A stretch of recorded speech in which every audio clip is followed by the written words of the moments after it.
How tough are you? That seems to be a thing right now with some politicians, trying to show how tough they are to the American people. Now, some Democrats rip on the MAGA movement for that. They rip on President Donald Trump. They think that when he is out there cussing and calling people names and belittling people and mocking people, that essentially he's just a bully.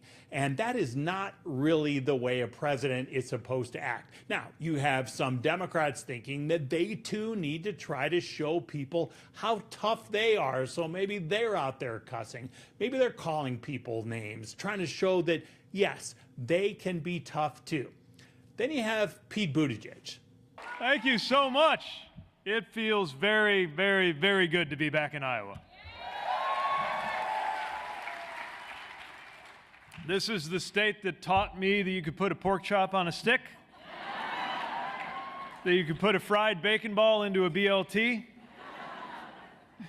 It's also a state that showed me how each voter in each precinct can make the difference that delivers victory. But I feel so proud and so grateful when I think back to that improbable journey based on that vision that we shared of a future where everyone can belong. And a future that didn't have to look like the past, and that could be delivered by a new generation of leadership that saw that there was no going back to the old normal. It is not too much to ask for a different kind of politics, where you look at your leaders in action and actually feel your blood pressure come down a little bit instead of going through the roof. That is a reasonable thing to expect of our leaders. Buttigieg was a presidential candidate back in 2020, and he won the Iowa Democratic caucuses. It was super close. There were issues in 2020, so some people may not be quite sure if he won or not. But let's say he won the caucuses nonetheless. He later became Joe Biden's Secretary of Transportation. And these days, he's an author, he's a speaker, he travels around the country. And we followed him around for a few days as he was campaigning with Iowa Democratic candidates. At one of the events, I asked about toughness.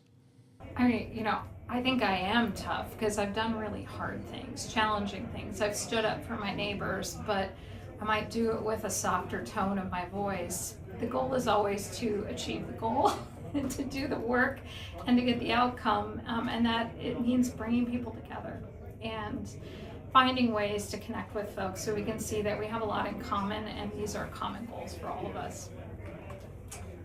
I see a little bit of Lutheran tough love in Sarah's approach. You don't flip a Republican district held by a Senate president that's designed to benefit the other party unless you have that toughness. But you can be strong and firm and tough and not be a jerk about it. And I think that's a Midwestern way of doing politics, but I think it's also just something that, as Americans, everybody's crying out for a little more of right now. And in case you did not know, Sarah Trone Garriott is a Lutheran minister. That's why Buttigieg said what he did there.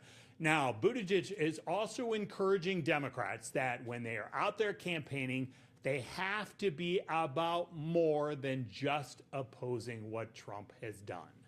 In this big tent of ours, if there are so many ways to be a Democrat, what do we have in common? And I am here to insist that what we have in common, what propels us in this work, is not simply that we are opposed to the current White House and to those who are in power around here.